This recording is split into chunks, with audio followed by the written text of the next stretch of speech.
예, 오늘 말씀 저희가 느헤미야 시리즈로 나가고 있었는데 오늘 특별히 침례이기 때문에 침례에 관한 이야기들을 좀 나누기를 원합니다.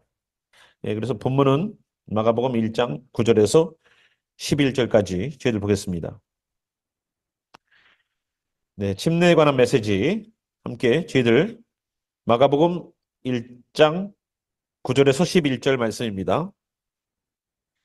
그때 예수께서 갈릴리 나사렛으로부터 와서 요단강에서 요한에게 침례를 받으시고 곧 물에서 올라오실새 하늘이 갈라짐과 성령이 비둘기 같이 자기에게 내려오심을 보시더니 하늘로부터 소리가 나기를 너는 내 사랑하는 아들이라 내가 너를 기뻐하노라 하시니라.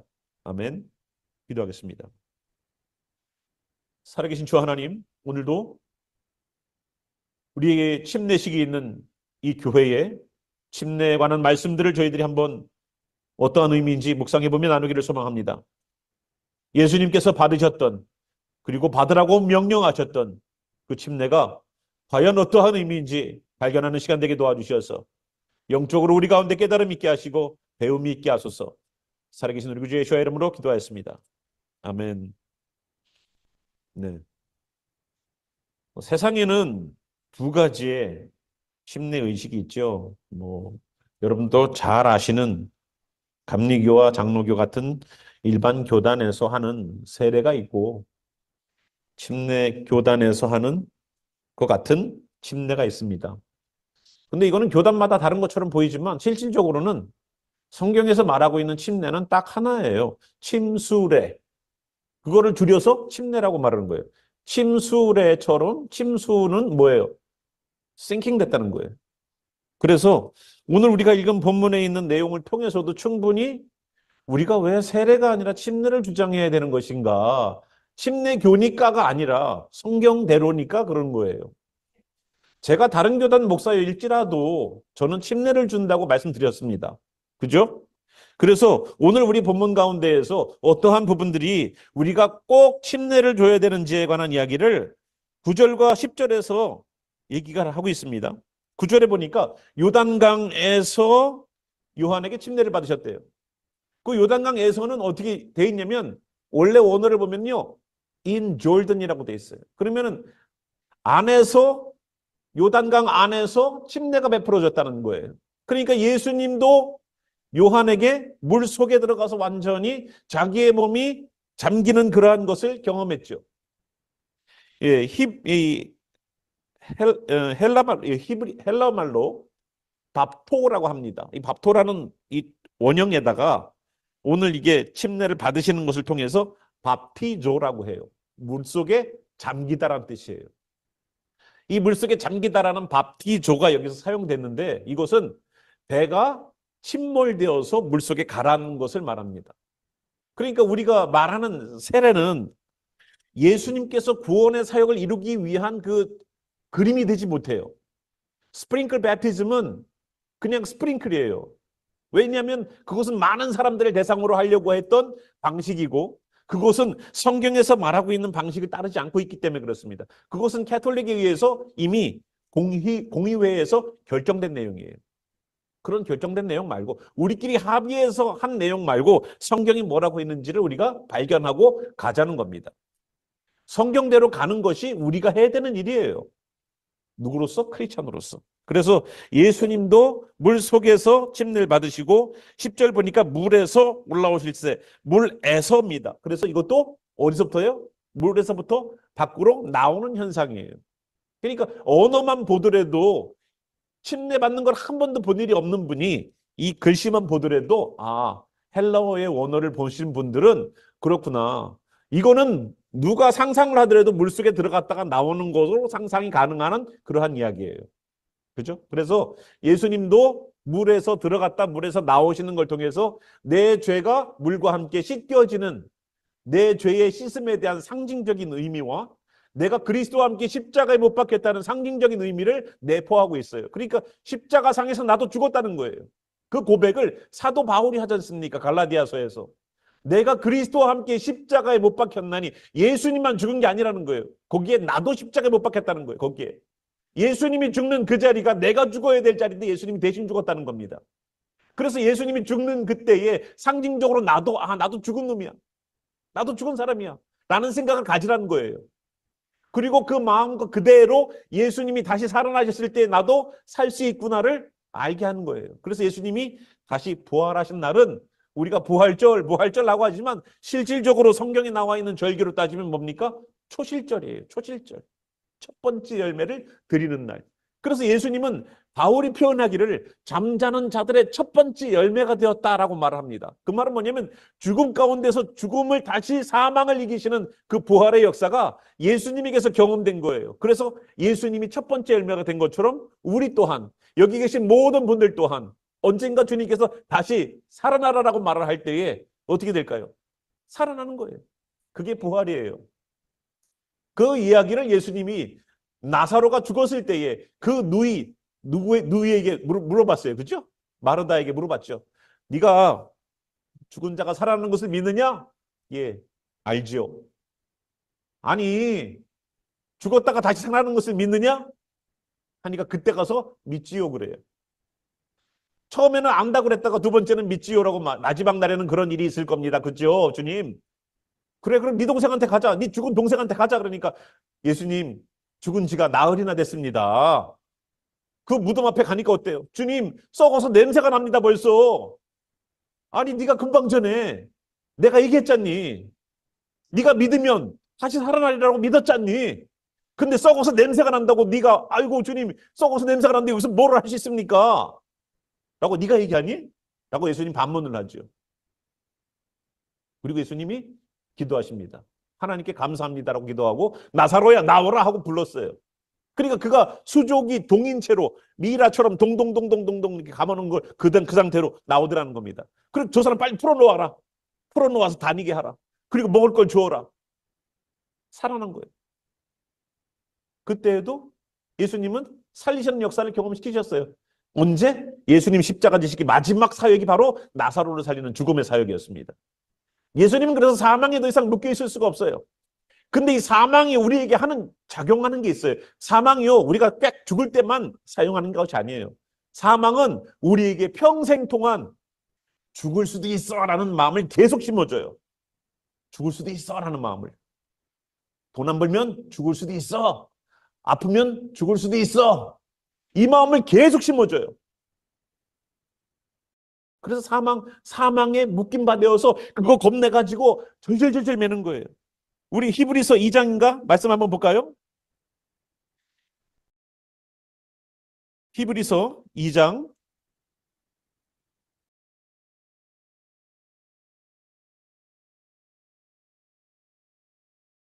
그 죄에 매여서 2장 15절이요? 예. 예수님이 죽으신 이유가 있어요. 14절부터 자녀들은 혈과 육에 속하였음에 그도 또한 같은 모양으로 자, 자녀들이 누구냐면 우리예요. 혈과 육에 속했죠. 우리는 피도 있고요. 우리는 몸도 있어요. 거기에 속했어요. 그도 예수님도 또한 같은 모양으로 혈과 육을 함께 지니심은 예수님이 사람으로 태어난 이유가 여기 나오는 거예요. 예수님이 사람으로 태어난 이유. 혈과 육을 함께 지니심은 뭐를 통하여? 죽음을 통하여, 십자가 지는 걸 통하여 죽음의 세력을 잡은 자 누구예요? 곧 마귀를 멸하시려 한다는 겁니다. 예수님이 십자가에서 죽으신 이유가 뭐예요? 마귀를 멸하게 하려고 어떤 죽음의 세력. 자, 5절, 15절. 또 죽기를 무서워함으로 한평생 매여 종노릇하는 모든 사람을 놓아주려 하심이라는 거예요. 어휴, 이렇게 하면 죽으면 어떡하지? 의사가 또 뭐 검사하자 그러면 어때요? 가슴이 철렁 내려앉죠? 저도 이번에 병원 갔더니 의사가 이거 다시 이것 좀 검사해 보세요. 그냥 저는 그냥 그래 검사 나이가 더 사는가 보다 싶었는데 집에 오니까 그 얘기를 하니까 사모님은 뭐 걱정을 하더라고. 나는 걱정이 안 되는데 의사가 한 번 더 검사해 보자고 그러면 걱정이 되나 봐요. 아니 걱정하면 검사하면 되지 뭘 또 그거 갖다가 그렇게 그냥 예. 죽으면 죽는 거예요. 뭘 아이고 참 뭐 뭘 그걸 다 걱정을 해요. 예. 뭐 처다시 걱정하지 마세요. 예. 자, 그래서 죽기를 무서워함으로 한평생 매여 종노릇하는 모든 자들을 놓아주려고 그러는데요. 이렇게 하면 죽을까봐, 이렇게 하면 죽을까봐 절절절절 매는 거예요. 그거, 아이고, 죽음보다도 예수님의 부활을 생각해봐. 죽음 가운데서도 사망을 이기신 예수님을 생각해봐. 다시 살리시는 역사가 일어나는 그분을 생각해봐. 더 이상 매이지 말라는 거예요. 죽을까봐. 그러니까 북한에서는 어때요? 북한에 있는 그리스도인들을 잡아갈 때 어떻게 됩니까? 그들을 그냥 잡아가는 게 아니죠. 그냥 잡아가는 게 아니라 수갑을 채워서 가는 게 아니라 포승줄로 묶어가는 게 아니라 붉은 철사를 가지고 손바닥을 이렇게 붙여놓고 여기를 뚫어버려요. 여러분 그 생선들 그거 아가미에다 집어넣고 왜 낚시하는 분들 여기 아가미 여기 입으로 넣어서 아가미로 해갖고 끈 빼가지고 이렇게 묶어놓죠. 그죠? 그래 꾸리꾸리꾸리 이렇게 만들잖아요. 그런 것처럼 사람의 손을 찔러가지고 이렇게 묶어가지고 철사로다가 이렇게 끌고 가요. 무슨 콧들에 이렇게 뜰듯이 가서 해가 뜨기 전부터 탄광에 들어가서 해가 지고 난 다음에 탄광에서 나와요. 그래도 거기가 어떻다? 크리스찬들이 뭐라고 그래요 거기서? 여기가 천국이래. 탄을 캐면서. 왜? 여태까지는요. 북한에서 찬양 한번 하려고 그러면 예배 한번 드리려고 그러면 어떻게 예배 드려요? 입만 뻥긋거렸어요. 입만. 모여서 몰래 예배를 드리는데 입만 뻥긋거려요. 아무도 소리를 내지 않아. 근데 잡혀갔어. 탄을 캐면서 드드드드드드 하면서 그 소리가 내 찬양을 묻어가는 거예요. 아무도 감시자가 없어. 일만 하면 돼. 거기가 천국이래. 여러분 상상이 가는 신앙이에요. 그 사람들의 신앙들이. 예수님과 함께 죽었고 예수님과 함께 살아났기 때문에 죽음을 두려워하지 않아. 죽음을 두려워하지. 거기에서 자기 인생이 끝나도 거기에 탄이 무너져서 거기서 매몰지가 되어서 내가 거기에서 묻힌다 할지라도 거기가 주님께서 내게 주신 찬양의 장소, 마음껏 찬양할 수 있는 장소, 마음껏 예배할 수 있는 장소로 얼마나 기쁨 가운데 사는지 몰라요. 우리 그럴 수 있어요? 조금만 뭐가 안 되면은 이거로 불평하고 조금만 누가 이런 얘기하면은 그것 때문에 시험 들어가지고 말이야 신앙이 불쭉날쭉하고 롤러코스터를 타고 우리의 신앙들이 정말로 누구 중심으로 돌아가고 있는지를 잘 보여주는 거예요. 그래서 사망에 붙잡히면 자꾸만 사단은 이거 갖고 우리를 노략질해 가요. 여러분 여기에 노략질에 넘어가지 않길 바랍니다.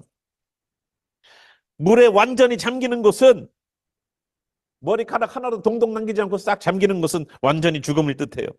그럴 때에 어떤 일이 있었습니까? 오늘 보니까 물에서 올라오실 새 하늘이 갈라짐과 성령이 비둘기 같이 자기에게 내려오심을 보시더니 하늘로부터 소리가 나기를 너는 내 사랑하는 아들이라 내가 너를 기뻐하노라 하시니라. 성경에 성부, 성자, 성령이 한 자리에 한꺼번에 나타나는 장면이 흔치가 않죠. 그죠? 언제예요? 침례. 여러분 침례 받으실 때에 우리는 하나님의 자녀 맞아요? 아니에요? 예, 우리는 성자까지는 아니어도 하나님의 자녀예요. 그러면 하늘이 열리고 하나님의 음성이 들려야 되겠죠. 어디에 들릴까요? 하나님의 음성이. 내 귀에 들릴까요? 성경에서는 귀에 들리겠죠. 근데 우리에겐 어디서 들릴까요? 우리 마음에 들릴 거예요. 침례 받으시는 분들 마음에 들리실 거예요. 그리고 성령은 그 말이 임할 때에 뜨겁게 임하실 거예요. 그래서 침례 받는 순간에는요, 귀신이 나가는 역사가 일어나고 병이 나가는 역사가 일어납니다. 여러분 그 현장에서 중국이나 저기 동남아시아 가서 침례 줄 때 어떤 일이 일어나요? 거기도 몰래 줘야 돼요. 중국도 몰래 가서 침례 줘야 돼요.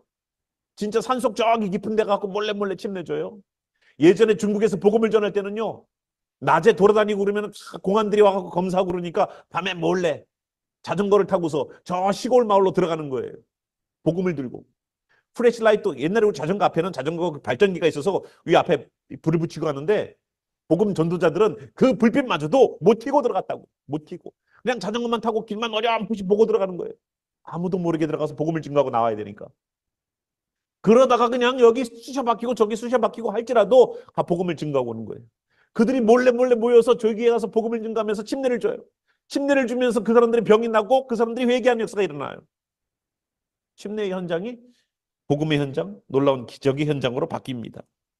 그런 것을 수도 없이 보고받아. 그런 보고가 수도 없이 많아요. 오늘도 우리의 침례의 현장이 어떻게 될까? 저는 기대가 돼요. 하나님, 우리에게도 역사해 주시옵소서. 왜 예수님만 이렇게 역사해 주십니까? 우리에게도. 심령을 준비해 주시고 성령이 임재하심이 있게 하시고 그 한 심령들마다 이제 예수님은 사역을 하시기에 앞서서 침례를 먼저 받으세요. 그리고 성령에 이끌려서 바로 시험대로 올라가서 40일간 금식하시면서 시험을 받으세요. 그리고 공생이 시작됐어요. 어쩌면은 침례를 받으시는 분들은 오늘부터 어떻다? 시험 들 수 있다. 근데 어떻게 이겨라? 뭘로 이겨라? 말씀으로 이겨라. 네, 말씀으로 이겨라. 그 말씀으로 이기는 과정들이 뭘 만들어낼까요? 공생의 사역을 만들어내요. 영혼을 살리는 것을 만들어내요. 그냥 이루어지는 것이 아니에요. 아, 내가 침례 받았으니까 놀라운 일들이 일어날 거야. 당장 안 일어나요. 이 성령님이 임재하시고 나더니, 자, 마태복음 같은 경우에는요, 성령이 임하고 나더니 바로 어떻게 됐어요? 그 성령님이 어디로 인도해요? 시험대로 인도해. 마귀에게 데리고 가. 똑같은 성령님인데. 성령님에서 예수님이 하나님의 아들임을 인정해 줬는데 조금 지나니까 그 성령님이, 동일한 성령님이 우리를 어디로 데려가요? 시험대로 데려간다고. 시험대로. 근데 그 시험 들었을 때 그것을 그냥 시험 들어서 마음에 그냥 꽁 하고 있는 게 아니라 그걸 말씀으로 이겨나가. 기도로 이겨나가. 그러고 났더니 말씀의 권능이 생기기 시작해. 그걸 가지고서 영혼들에게 나가서 증거할 뿐만 아니라 병든 자를 놓고 기도할 때에도, 연약한 자를 놓고 기도할 때에도 그들의 연약함과 병듦이, 귀신 들림이 떠나가는 역사들이 나타나는 현장이 된단 말이에요. 그래서 우리에게는 침례 받음도 중요하지만 받은 이후에 내 삶 속에 들어오려고 하는 어둠의 영들도 여러분 이겨나가실 각오를 하셔야 되는 겁니다. 여러분 옆에 보시면 그분들이 여러분의 시험거리가 될 수 있어요. 조심하셔야 돼요. 원수는 항상 가까운 데 있어요. 아니, 제 말이 아니라 성경에 써놨어요. 네. 여러분 같이 침례 받으시는 분들, 주변에 계신 분들을 자세히 좀 봐주시기 바랍니다. 그분들 오늘 조심하셔야 돼요. 자, 그렇게 침례는 여기에서 예수님이 받으셨을 뿐만 아니라 어떻게 했어요? 예수님의 명령. 마태복음 28장 19절 보니까 그거 바로 앞에 있어요. 마가복음 바로 앞에. 뭐 이것도 마태복음 찾으라고 그러니까 성경도 다 덮었다가 다시 찾은 분들이 있어요. 얼마나 성경을 안 보면. 자, 그 앞에 장 한 장만 넘기면 돼요. 28장 19절 보니까 너희는 가서 모든 민족을 제자로 삼아 아버지와 아들과 성령의 이름으로 침례를 베풀고. 아하, 예수님이 우리에게 마지막 주신 그 사명이 있어요. 뭐예요? 제자를 삼으래요. 제자를 삼는 것의 첫 번째 스텝이 뭐냐면 아버지와 아들과 성령의 이름으로 침례를 주는 거예요. 그 말은 뭐예요? 회개했다는 얘기예요. 제자로 되는 그 첫 번째 스텝이 뭐냐면 회개했다는 겁니다. 근데 예수님은 우리를 모두 다 성도로 부르셨을까요? 제자로 부르셨을까요? 성도예요, 제자예요? 성도도 맞는 것 같은데. 우리는 성도이지만 제자예요. 제자가 먼저예요. 아우, 나같이 부족한데요. 아니, 부족해도 상관없어요. 부족해도 상관없어요. 제자가 실력이 월등한 사람도 있지만 지금 막 시작하는 제자들도 있다는 겁니다. 오늘 내가 교회 처음 왔다. 그 사람도 제자다, 아니다? 제자다. 뭐 성경 공부 끝나야지 제자가 아니에요. 내가 교회에만 발만 들여놔도 그 사람 제자예요. 왜냐? 왜냐? 사람들이요, 오늘 어디 갔다 왔어? 교회 갔다 왔어. 그럼 뭐라 그래요? 교회 다니는 사람으로 취급해요. 그때부터. 내가 온전하게 안 살아도 교회 간 사람으로 취급을 해요. 그래서 교회 갔다 온 날 뭘 잘못하잖아요. 아이고, 교회 다니는 사람이 그러면 되나 그래요. 바로 나와요. 내가 그리스도인의 길을 걷지 않아도 교회 갔다 온 사람이 그러면 되나? 바로 집에서 태클이 들어와요. 그래요, 안 그래요? 그래서 교회 발만 들여놔도 어떻다? 발만 들여놔도 크리스찬으로 간주한다고요, 세상은. 그렇기 때문에 제자예요. 그래서 예수님의 제자가 되어서 침례를 베풀라는 것은 예수님의 명령이에요. 명령. 옵션이 아니라 명령이에요. 내가 세례를 받을까 침례를 받을까? 옵션이 아니에요. 침례 받으라 라고 돼 있어요. 제가 보는 성경도 세례로 번역이 돼 있어요. 이거는 올바르게 번역한 건 아니에요. 미안하지만 교단의 입김이 굉장히 강하게 들어가 있어요. 원래 정식적으로는 침례예요. 침수례. 그래서 여러분들 앞으로 성경을 읽어주실 때에 특히 저희 교회처럼 침례 교회면 이건 예의상이 아니라 성경대로 침례를 읽어주시면 감사하겠습니다. 예, 그래서 가끔씩 글씨가 써 있는 대로 읽다가 보니까 하다가 멈추시는 분들 계세요. 세! 나머지는 계세요. 예, 저도 뜨끔하고 그분도 뜨끔할 거예요. 우리 침례로 같이 통일해서 읽어주시고 주님의 명령이다. 예수님이 받으시는 것뿐만 아니라 주님의 명령이다. 그리하여 해서 침례를 받는 일들을 오늘 우리가 할 건데요. 이 침례는 회개한 분들에게만 드리는 거예요. 그래서 오늘 7분 받으시는데 물론 세례를 먼저 받으신 분들도 계시지만 침례를 다시 받기를 원해서 각오하셨던 분들이기 때문에 우리에게 뭐가 필요할까요? 전제 조건이 필요합니다. 그게 뭘까요? 회개예요. 나는 충분히 주님 앞에서 회개하고 주님 앞에 서고 있는가? 나는 정말로 충분히 내 죄에 대해서 아파하며 쓰고 있는가? 이거를 내 자신에게 던져봐야 돼요. 질문으로. 그래서 유일하게 주님께서 침례를 드리는 영혼에게 하는 하나의 단서가 뭐냐면 회개하는 주님을 영접하는 것입니다. 그것이 전제하지 않고서는 침례를 드릴 수가 없어요. 누가 와도 드릴 수는 없습니다. 그 침례의 의미는 물속에 들어가는 걸 통해서 옛날의 내 모습은 장사되었고 물 위로 올라오는 그 모습은 예수님과 함께 다시 새로운 나로 창조된다는 것을 의미합니다. 그래서 새로운 피조물이 되는 거예요. 고린도후서 5장 17절에 보니까 이런 말씀이 있습니다. 고린도후서 5장 17절에 보면 그런즉 누구든지 그리스도 안에 있으면 새로운 피조물이라. 이전 것은 지나갔으니 보라 새 것이 되었도다. 고린도후서 5장 17절 이렇게 말씀되어 있어요. 이전 건 지나갔대요. 더 이상 거기에 연연하지 말래요.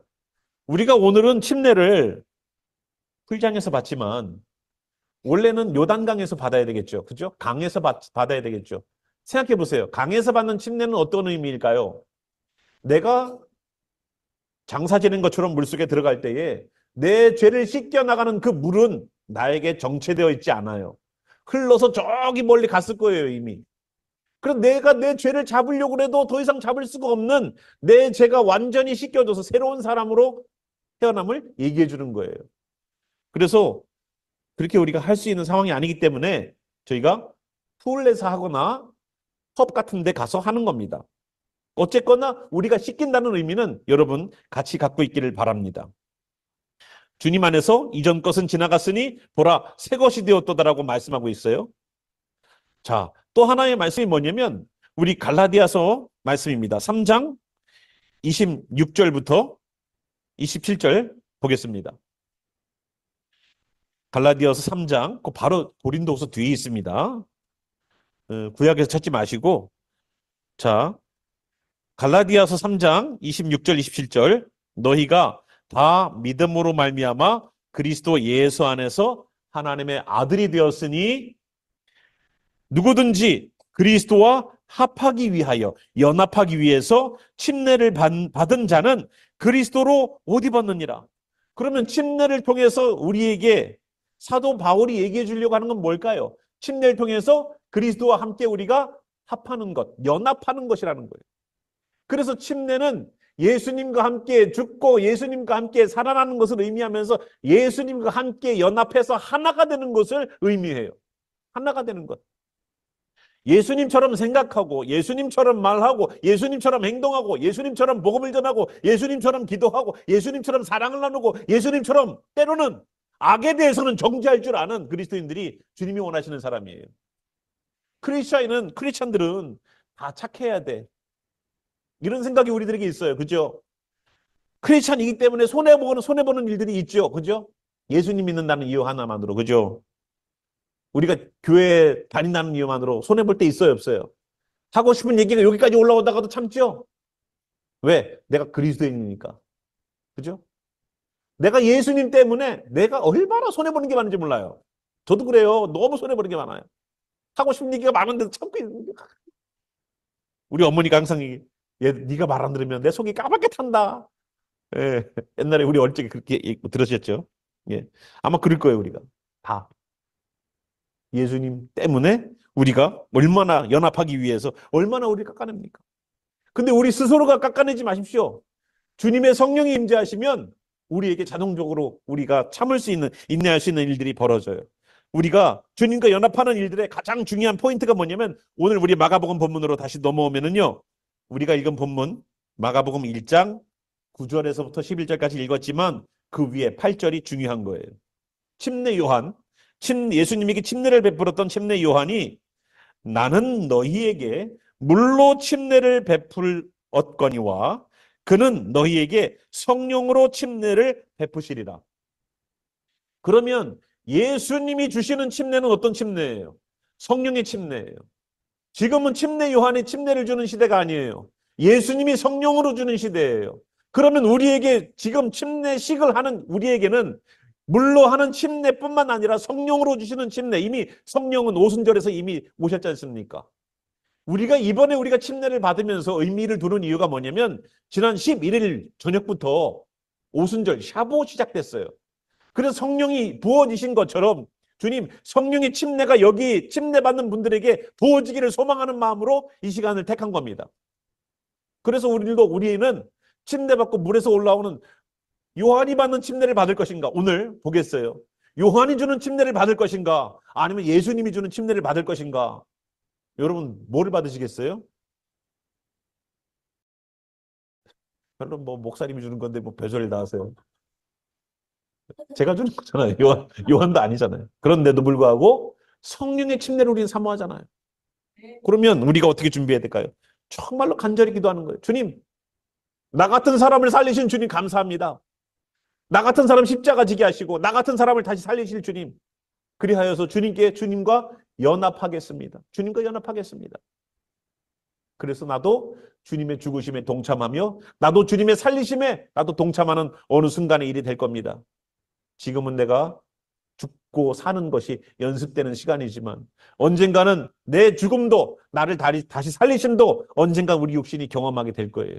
그 순간까지 주님께서 사망을 이기시고 역사하신 그 현장처럼 우리 또한 그 역사가 경험되길 바랍니다.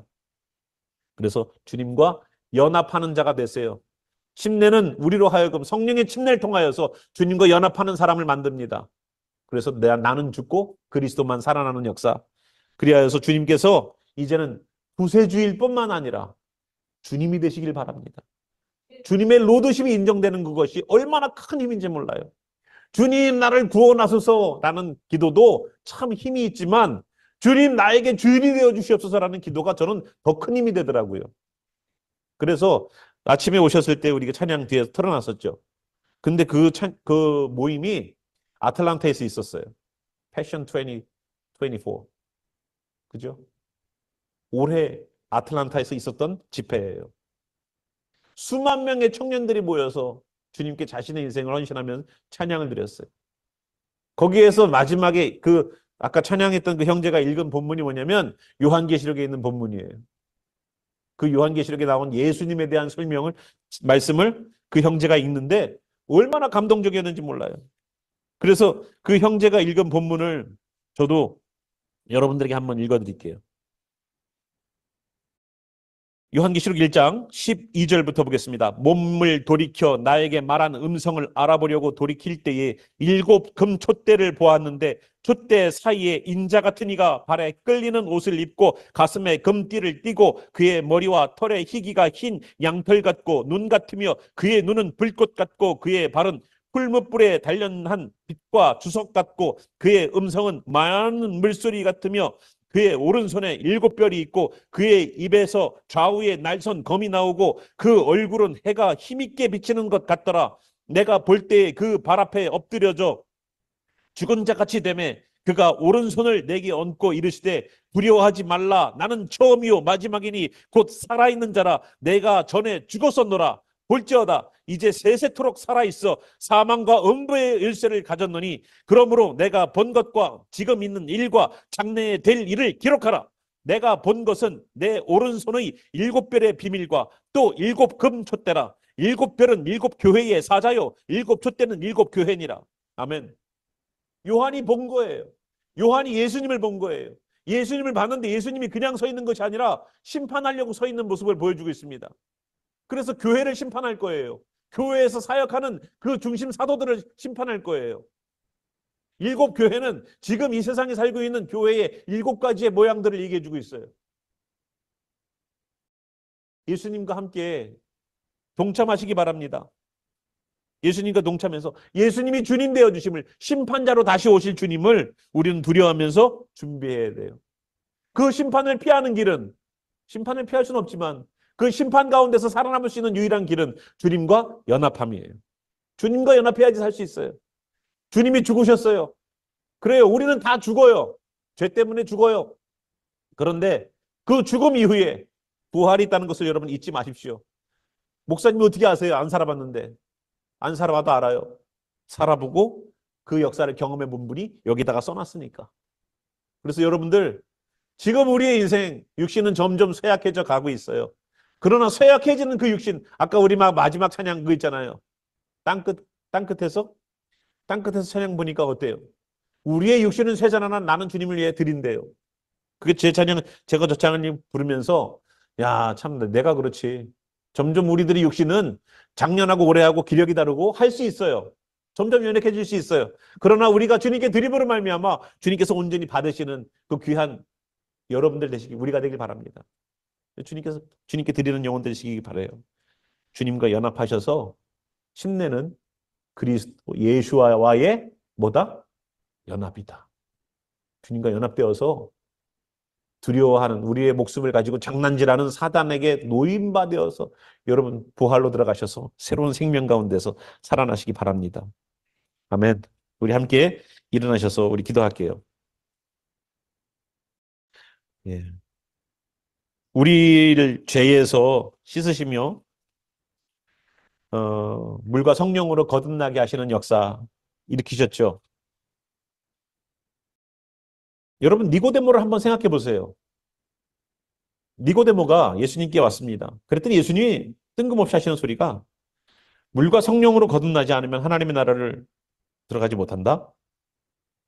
거기에서 말한 물과 성령은 죄를 회개하는 심례를 받음과 성령의 임재하심이에요.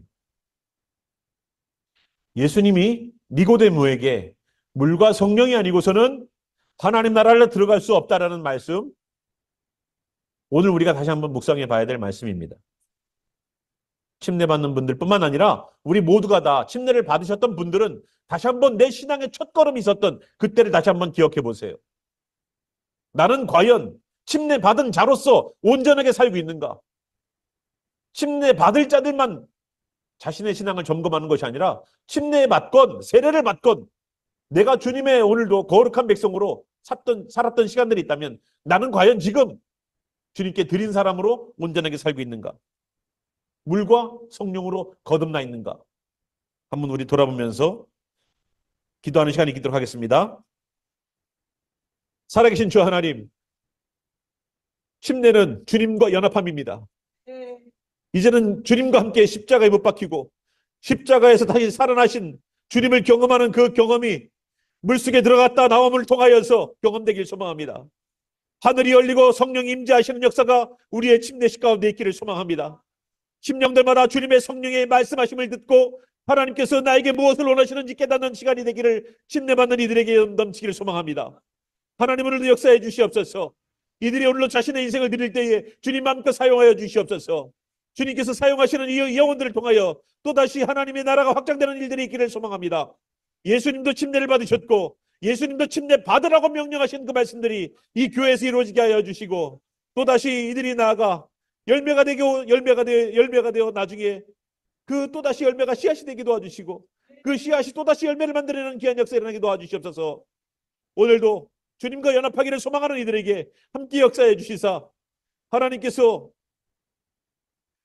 말씀으로 역사하여 주셔서 임재하셨던 내 기뻐하는 자라는 말씀 허락해 주시며 성자 예수님이 받으셨던 그 침례 우리도 받는 자리에 서게 하여 주시고 성령님께서 비둘기처럼 임재하여 주셔서 하나님의 아들임을 확증해 주시는 역사가 오늘도 이 교회가 드리는 오늘도 침례식이 하나의 행사가 아니요 하나님이 역사하시는 현장이 되는 귀한 역사가 일어나기를 사모하는 이 교회와 성도들 위해 영원히 함께 계시기를 살아계신 우리 구주 예수와 이름으로 축원하며 기도합니다.